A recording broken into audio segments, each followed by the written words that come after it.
కాకినాడ ప్రజలకు కూటమి ప్రభుత్వం షాక్ ఇవ్వనుంది. అక్కడి ప్రజల ఎంజాయ్మెంట్ లో కీలక పాత్ర పోషిస్తున్న ఉప్పాడ బీచ్ లో ప్రభుత్వం ఫీజు వసూలు చేయనుంది. దీంతో బీచ్ లోకి ఎంట్రీ అవ్వాలంటే ఇక ఫీజు చెల్లించాల్సి ఉంటుంది. ఇదే క్రమంలో రాష్ట్రంలోని 5 బీచ్లలో టికెట్ పెట్టాలనుకుంటోంది. ఈ మేరకు వచ్చే జనవరి నుంచి సూర్యలంక, రామవరం, రిషికొండ, కాకినాడ, బైపాడు బీచ్లలో ప్రవేశ రుసుము వసూలు చేయాలని భావిస్తోంది. ఇందుకు గాను 20 నుంచి 25 రూపాయల వరకు ఎంట్రీ ఫీజు వసూలు చేయనున్నారని సమాచారం.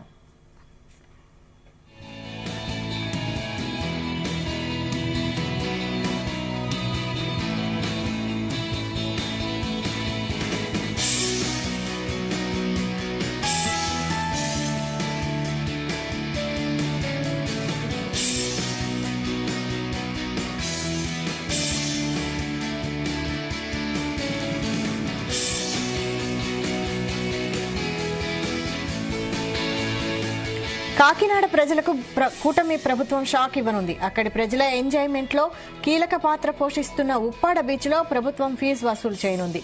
దీంతో బీచ్ లోకి ఎంట్రీ అవ్వాలంటే ఇక ఫీజు చెల్లించాల్సి ఉంటుంది. ఇదే క్రమంలో రాష్ట్రంలోని 5 బీచ్లలో టికెట్ పెట్టాలనుకుంటోంది. ఈ మేరకు వచ్చే జనవరి నుంచి సూర్యలంక, రామవరం, రిషికొండ, కాకినాడ, మైపాడు బీచ్లలో ప్రవేశ రుసుము వసూలు చేయాలని భావిస్తోంది. ఇందుకు గాను 20 నుంచి 25 రూపాయల వరకు ఎంట్రీ ఫీజు వసూలు చేయనున్నారని సమాచారం.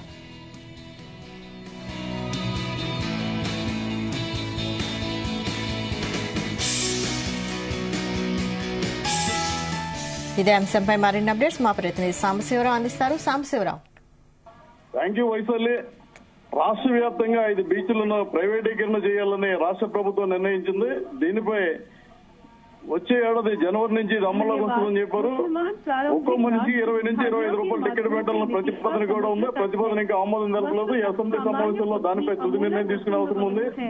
రాష్ట్రంలో ఋషికొండ ప్యాలెస్ కి టూరిజంగా టికెట్ పెడితే మంచిది, కానీ సాధారణ ప్రజలు ఎందుకంటే బీచ్కి వెళ్ళేది సామాన్య కుటుంబాలు, కుటుంబ సభ్యులతో కలిసి వెళ్తారు. అదేవిధంగా పవిత్ర సముద్ర స్నానాలు చేయడానికి వెళ్తారు, మత్స్యకారులు అక్కడే ఉంటారు. ఇలాంటి నేపథ్యంలో కాకినాడ జిల్లాకు సంబంధించి కాకినాడ రూరల్ వాకలపూడి నుంచి ఉప్పటి వరకు పెద్ద బీచ్ ఉంది. గతంలో ఇక్కడ శిల్పారామం అని చెప్పి టికెట్ పెట్టి వసూలు చేశారు.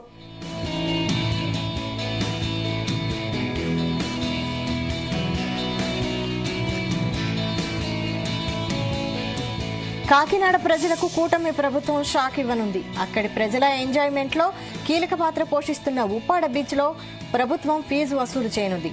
దీంతో బీచ్ లోకి ఎంట్రీ అవ్వాలంటే ఇక ఫీజు చెల్లించాల్సి ఉంటుంది. ఇదే క్రమంలో రాష్ట్రంలోని 5 బీచ్లలో టికెట్ పెట్టాలనుకుంటోంది. ఈ మేరకు వచ్చే జనవరి నుంచి సూర్యలంక, రామవరం, రిషికొండ, కాకినాడ, మైపాడు బీచ్లలో ప్రవేశ రుసుము వసూలు చేయాలని భావిస్తోంది. ఇందుకు గాను 20 నుంచి 25 రూపాయల వరకు ఎంట్రీ ఫీజు వసూలు చేయనున్నారని సమాచారం.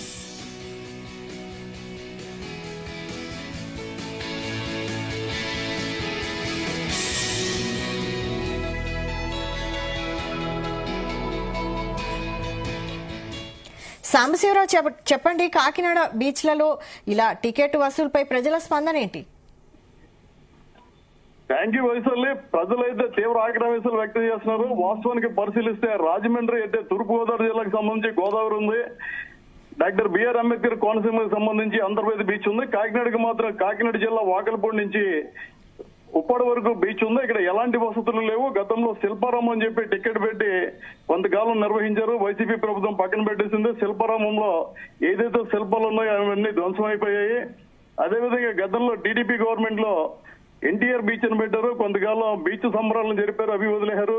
ఈ బీచ్ చూస్తే ఇక్కడ సామాన్య ప్రజలు మాత్రమే వెళ్తారు. ఎందుకంటే ఎలాంటి వసతులు లేవు.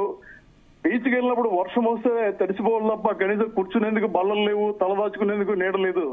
ఇలాంటి సందర్భంలో రాష్ట్ర వ్యాప్తంగా 5 బీచ్లు ప్రైవేటీకరణ చేయాలని రాష్ట్ర ప్రభుత్వం నిర్ణయించింది. గతంలో వైసీపీ ప్రభుత్వంలో చెత్త పన్ను వేసినప్పుడు టీడీపీ, జనసేన పోరాటం చేస్తాయి, చెత్త ప్రభుత్వం అన్నాయి. ఇప్పుడు అదే ప్రభుత్వం బీచ్లని ప్రైవేటీకరణ చేయడం, ఒక బీచ్కి వెళ్ళిన ఒక్కొక్కరికి 20 నుంచి 25 రూపాయలు టికెట్ పెడతా ఉంటున్నారు. దీనిపై కూడా ప్రజలు ఆగ్రహం వ్యక్తం చేస్తున్నారు.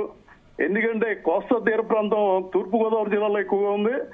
కాకినాడ జిల్లా తొండంగి నుంచి బిఆర్ అంబేద్కర్ కోనసీమ జిల్లా అంతర్వేది వరకు 11 మండలాల వరకు బీచ్ ఉంది, తీర ప్రాంతం ఉంది. ఇలాంటి నేపథ్యంలో మత్స్యకారులు అక్కడే ఉంటారు, అదేవిధంగా సాధారణ ప్రజలు వెళ్తారు. కేవలం బీచ్ ఆహ్లాదం కోసమే కాకుండా పవిత్రమైన సముద్ర స్నానాలు చేస్తారు.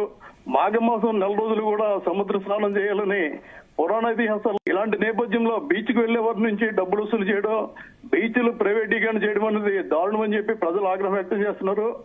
టికెట్ 20 నుంచి 25 రూపాయలు అన్నారు. అది ఈ అసెంబ్లీ సమావేశంలో ఖరారు చేస్తారు. జనవరి నుంచి ప్రైవేటీకరణ అమల్లోకి వస్తుంది. బీచ్ల్ని ప్రైవేటీకరణ చేయడం అనేది సర్వత్రా నిరసనలు వ్యక్తమవుతున్నాయి. ఎందుకంటే ఇది కేవలం రోడ్డు పక్కన ఉండే సముద్రాన్ని చేర్చుకున్న ప్రాంతం కాబట్టి ముఖ్యంగా మత్స్యకారులు వేట లేని సమయంలో బీచ్ల్లోనే ఉంటారు. ఇలాంటి నేపథ్యంలో అక్కడికి వెళ్లేందుకు డబ్బులు వసూలు చేయడం దారుణమని ప్రజలు నిరసన వ్యక్తం చేస్తున్నారు. దీనిపై వైసీపీ పోరాటానికి కూడా సిద్ధమవుతుంది. వైశాలి, అయితే బీచ్ల దగ్గర మెయింటెనెన్స్ కోసం ప్రభుత్వం ఇలాంటి ఆలోచన చేస్తోంది అనుకోవచ్చా? ఇతర ప్రాంతాల్లో ఋషికొండ వంటి ప్రాంతాల్లో మెయింటెనెన్స్ అంటే దానికి ప్రజలు అంగీకరిస్తారు తప్ప కాకినాడ బీచ్ ను ప్రధానంగా చూసుకుంటే ఎలాంటి వసతులు లేవు. ఏడాదికి ఒకసారి నేవీ అధికారులు బీచ్ పరిశుభ్రత కార్యక్రమం నిర్వహిస్తారు. అంతకు మించి ఇక్కడ ఎలాంటి నిర్వహణ కూడా లేదు. ఏదైతే ఇక్కడ గ్రామ పంచాయతీలు ఉన్నాయో ఆ పంచాయతీలు కూడా బీచ్ ను పట్టించుకోవు. ఉదయం 10 గంటల నుంచి రాత్రి 8 గంటల వరకు సందర్శకులు వస్తారు, సెల్ఫీలు దిగుతారు, కెరటాలతో కలిసి ఆడతారు. అంతకు మించి ఎలాంటి సదుపాయాలు లేవు కాబట్టి ఇక్కడ నిర్వహణ అనే పదానికి అర్థం లేదు. ఎందుకంటే ఇక్కడ ఏదైనా ఉంటే నిర్వహణ ఉంటుంది. నిర్వహణ లేని సమయంలో పూర్తి వసతులు సమకూర్చి బీచ్ లో ఆ సందర్శకులు గాని టూరిస్టులు గాని వచ్చేటప్పుడు అన్ని వసతులు సమకూర్చి టికెట్ పెడితే ఒక అర్థం ఉంది తప్ప కేవలం రోడ్డు మీద బండి ఆపి లోపలికి వెళ్ళినందుకు డబ్బులు వసూలు చేయడం పట్ల మాత్రం నిరసన వ్యక్తమవుతుంది. ఇక్కడ ఎలాంటి సౌకర్యాలు లేవు కాబట్టి నిర్వహణ అనే పదానికి కూడా ఇక్కడ అర్థం లేకుండా పోతుంది. వైశాలి, అయితే ప్రజల నుంచి ఎలాంటి స్పందన వస్తుంది దీనిపై, టికెట్లు వసూలు చేయడంపై? ఇక నుంచి ఏదైతే టూరిజం శాఖ మంత్రి రాజమండ్రి రూరల్ ఎమ్మెల్యే కందుల దుర్గేష్ ఉన్నారో 4 రోజుల క్రితం కాకినాడ బీచ్ ను సందర్శించి ఆయన బీచ్ సంబరాలు నిర్వహిస్తాం, బీచ్ ను ప్రజలకు అందుబాటులో తీసుకొస్తామని చెప్పారు. అప్పటి నుంచి కూడా ప్రజలు ఈ బీచ్ అభివృద్ధి చెందుతుంది అన్నారు. 2 రోజుల క్రితం ఆయన వేరే జిల్లా పర్యటన సందర్భంగా ఈ విషయాన్ని బయటపెట్టడం జరిగింది. గతంలో వైసీపీ ప్రతిదానికి పన్ను వేస్తున్నారని చెప్పి ఆందోళన చేసిన వారు ఇప్పుడు బీచ్ల ప్రైవేటీకరణ అంటే ఏదైతే మంత్రి ప్రకటన 2 రోజుల నుంచి వెలుగులోకి వచ్చిందో ఇది సోషల్ మీడియాలో బీచ్ల ప్రైవేటీకరణ అంటూ హల్చల్ జరుగుతుందో దీని మీద నిరసన వ్యక్తం అవుతుంది. ముఖ్యంగా సాధారణ ప్రజలు, సామాన్య ప్రజలు మాత్రం దీని మీద నిరసన వ్యక్తం చేస్తున్నారు. ఈ విధానాన్ని ప్రభుత్వం విరమించుకోవాలి. వైసీపీ ప్రభుత్వం తరహాలోనే ఈ ప్రభుత్వానికి కూడా చెడ్డ పేరు వస్తుంది. కాబట్టి బీచ్ల ప్రైవేటీకరణ అనేది విరమించుకోవాలని ప్రజలు కోరుతున్నారు. దీని మీద వామపక్షాలు కూడా ఇప్పటికే దీని మీద ప్రకటన చేసినాయి. కాకినాడ బీచ్ ప్రైవేటీకరణ చేసి ఆందోళన చేస్తామని హెచ్చరికలు కూడా జారీ చేసినాయి. మరి ఈ ప్రజల స్పందన మేరకు ఈ ఆలోచనపై ప్రభుత్వం వెనక్కి తగ్గే అవకాశం ఏమైనా కనిపిస్తోందా? ఇప్పటికే మంత్రి టూరిజం శాఖ మంత్రి ప్రకటన చేశారు. 5 బీచ్లు ఉన్నారు. 5 బీచ్ల్లో కాకినాడ బీచ్ కూడా ఉంది కాబట్టి వెనక్కి తగ్గే అవకాశాలు అయితే కనపడడం లేదు. వైశాల్య.